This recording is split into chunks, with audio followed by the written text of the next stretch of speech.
The next technique I wanted to show you is focal contrast. Now, the photographer that took this did a really nice job of creating a shallow depth of field. You can see that the dandelion in front here is in really sharp focus, and the trees in the background are blurry or out of focus. And they did that with a very low f-stop or aperture on their camera. I'm going to show you how to push it further or how to add it if you didn't do so when you took the photograph. So nice job to this photographer. So the first thing we're going to do is we're going to take our photograph and we're going to duplicate it. So we're going to just do Control J, and I'm going to go ahead and select that layer that I just made a copy for and put it into a group. We're going to call it Focal Contrast. And I didn't put it into a group, so I'm just going to drag it right into the folder there. I'm going to hide the original so that I'm not messing with this one. I'm just messing with my new one. So with our new layer selected, first of all, I embedded this photograph in here. And that means that it's a smart object. If you didn't, if you open up a photograph and you're doing this, then when you come up here to filters, you want to choose Convert to Smart Filters. You can see mine's grayed out because it's a smart object and I don't need to make it a smart filter. So if it's just a JPEG and you don't see this little smart object icon, make sure you first start by going to Convert to Smart Filters. Then if we come down here to blur, we have a bunch of different options, and I always used to use gradient blur. Today I want to talk to you, so if you're in an older version of CS, say 6 or something like that, and you don't have the blur gallery, you can just go up to blur here, choose Gaussian blur, and then you can kind of play around with how blurry you want it with this slider right here. So that's one technique for doing it. I'm going to go ahead and hit cancel. So I wanted to show you another way. So I'm going to go to filter, blur gallery, and really doesn't matter which one you grab. I'm going to go ahead and just start with the blur field filter. And the new way of doing this, I'm going to go ahead and just pull these off so that they're right next to my image so you can see what I'm doing. First of all, you have this cool little control here in the middle, and you can just click and drag around on the circle and it increases or decreases the amount of blur. You also have a slider right here that does the exact same thing. So field blur is pretty simple and very similar to Gaussian blur in that it's doing it to the entire image.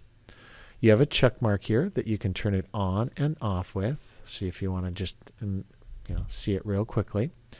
But then you have all these other options. So for example, iris blur is kind of a cool one. This does it more in a circular pattern. So I'm going to go ahead and, okay, so the iris allows us to control it in the focus in a circle. So maybe going back to my portrait, this might have been a better thing to do with the portrait.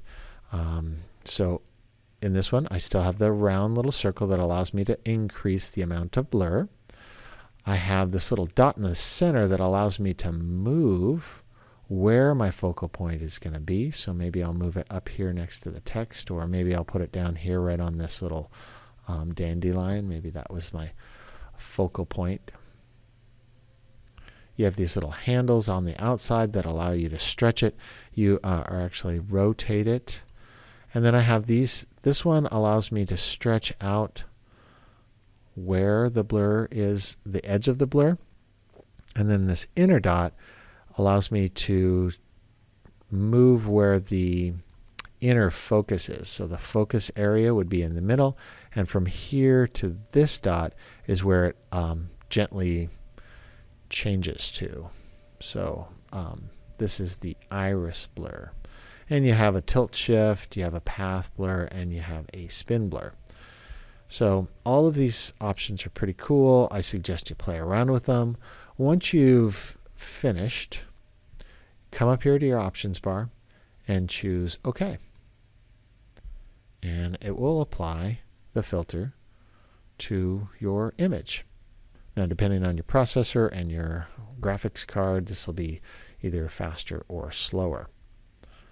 And because I made a copy of it, I can always click click on the layer and adjust the opacity so I could drop some of that. And let me pull my photograph back up, my original photograph. So I can kind of drop some of that if I want to. So that's the neat thing about making a copy of it. And because it's a smart filter, started as a smart object, I can use a mask. I can hide and show it real quickly and easily. And if I just double click back on Blur Gallery, I can get back in here and continue to adjust it or edit it. That's focal contrast, and it's pretty easy. So now we've got a bunch of different options here.